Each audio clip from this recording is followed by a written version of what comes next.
Hello everyone, welcome to Lit Studio. I'm Karishma. So today we are going to talk about Mikhail Bakhtin.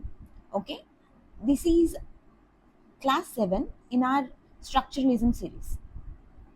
All right. So now Mikhail Bakhtin, he belonged to the structuralist school of thought. All right, and his very important works are Problems of Dostoevsky's Art, Rabelais and His World, Dialogic Imagination. It is consisting of 4 essays and discourse in the novel, and his fifth work is Speech, Genres and Other Late Essays. All right, out of these you have to remember Problems of Dostoevsky's Art, Rabelais and His World, Dialogic Imagination and Discourse in the Novel. Yeah, almost all of his works are quite important with respect to the UGC NET or any other examinations in English literature. So now let's jump on to his concepts. He has given 4 very important concepts. They are dialogism, polyphony, carnivalesque, and heteroglossia. All right. What are the concepts? Dialogism, polyphony, carnivalesque, and heteroglossia. So now we are going to look into them in detail. So what is dialogism? Dialogism is dialogue. All right. So dialogue is when more than one person, like two or more persons, converse. Right. If a person talks to themselves or talks to the audience, it is called monologue. Right. And if there are two or more people involved, it is called dialogue. All right. So dialogism comes from dialogue. It comes from the word dialogue and is contrasted to monologue. In a monologue, only one person speaks, whereas in a dialogue, two or more voices engage with each other and they provide different perspectives.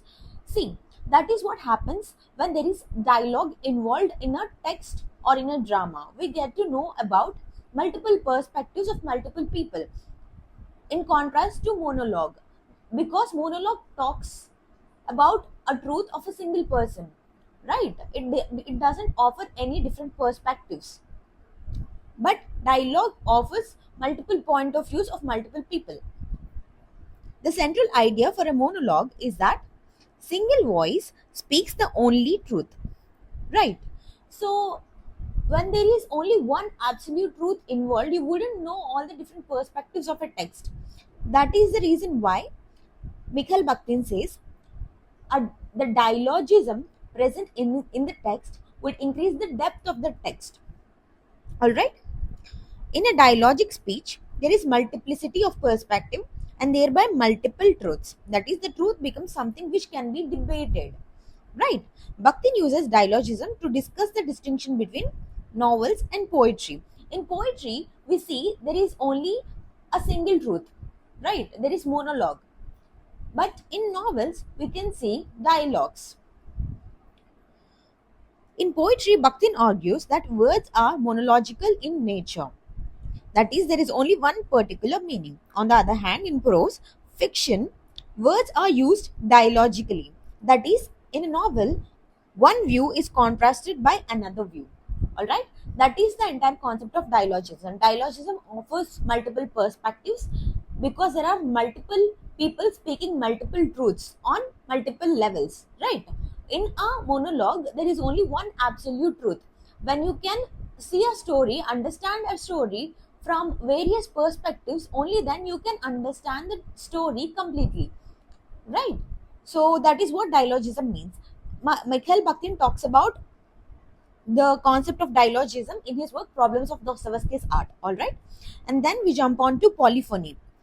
It is also given in the work Problems of Dostoevsky's Art. Poly means multi, phony means sound. The word is borrowed from music, in which it means multiple voices, right? Multi and sound. So actually it is a concept which is already present in music, which means multiple voices. Bakhtin says Dostoevsky's work contains different voices and they don't merge into a single perspective. Also a reference to dialogism, because they don't merge into a single perspective. They don't just give you a monologic idea, they give you a dialogic perspective of the idea. Each of these voices have their own perspective. All right. The author, that is Dostoevsky, doesn't place his own voice within the narrative. The author doesn't try to belong one among the characters in the novel. He doesn't involve himself within the narrative of the text. All right. It is as if the work is written by multiple characters but not a single author. There is plurality of consciousness. That is what polyphony is all about. Multiple voices. There is plurality of consciousness. All right. The both the ideas, that is dialogism and polyphony, are quite similar to each other, and both are presented in the work Problems of Dostoevsky's Art by Mikhail Bakhtin. All right. The third important concept given by Bakhtin is heteroglossia. Hetero means different and glossia means word or speech. All right. It means multi-languageness. Whenever there are multiple languages in a single work, it is called heteroglossia. It is coined by Bakhtin in his work Discourse in the Novel. All right.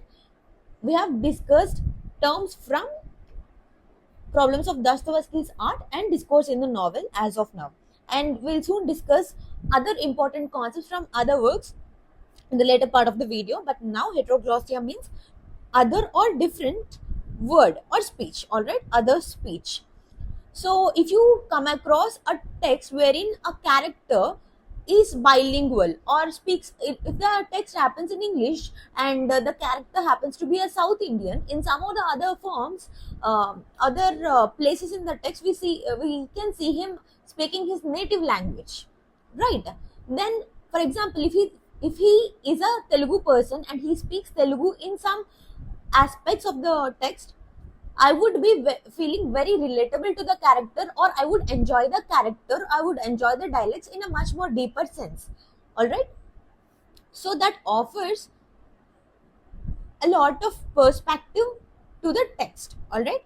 So that is what heteroglossia is about. It is multi-languageness of the text. All right. Heteroglossia is the idea that different forms of language can exist within a single text. By creating a text with heteroglossia, a text is readable by many people, not just a particular group. All right. Heteroglossia is when the writer writes the text in such a manner that it shows different languages used by the same person in different contexts. That is what I have given the example of. All right. For example, if the character is present in his home, he speaks his native language. If the character is working outside his home and he's working in some field where he is required to speak a global language, English per se, or if he is situated for work purposes to other states wherein he has to speak the language spoken in that particular state, like Kannada or Hindi or something like that. All right. A single person speaks different languages depending on the context in which he is present, right? That is what heteroglossia is all about. Heteroglossia in fiction tends to highlight the use of multiple forms of language in society that use formal or informal means of address. All right. So now that we have discussed dialogism, heteroglossia, polyphony, let's jump on to other important concept given by Mikhail Bakhtin, that is carnivalesque. Carnival, what do you understand by the term carnival? Carnival is like when you go to a carnival, what do you see? You see freedom, you see enjoyment, you see happiness around, right? So all these aspects merged together in a single text could be called carnivalesque. All right. In through this carnivalesque, the idea of carnivalesque was given by Bakhtin in his work called Rabelais and His World. All right. It means folk humor. All right. It is a particular speech genre which occurs across a variety of cultural sites, especially in carnivals. All right. For example, in a carnival, we experience the world turning upside down. No routine is followed. People wear masks and party together, leading to no distinction between high class people and low class people. Isn't it right? Whenever you visit a carnival, you wouldn't see any distinction between any people. All of them are there to enjoy the moment. All right. People would wear masks and party together. All different kinds of people you wouldn't be able to meet or talk to in a regular scenario. You would meet all the kinds of people. You could get to interact with all those people. All right. And also, there is no particular routine that would be followed in a carnival. All right. There is freedom in a carnival. So we associate carnival to freedom, equality, and abundance.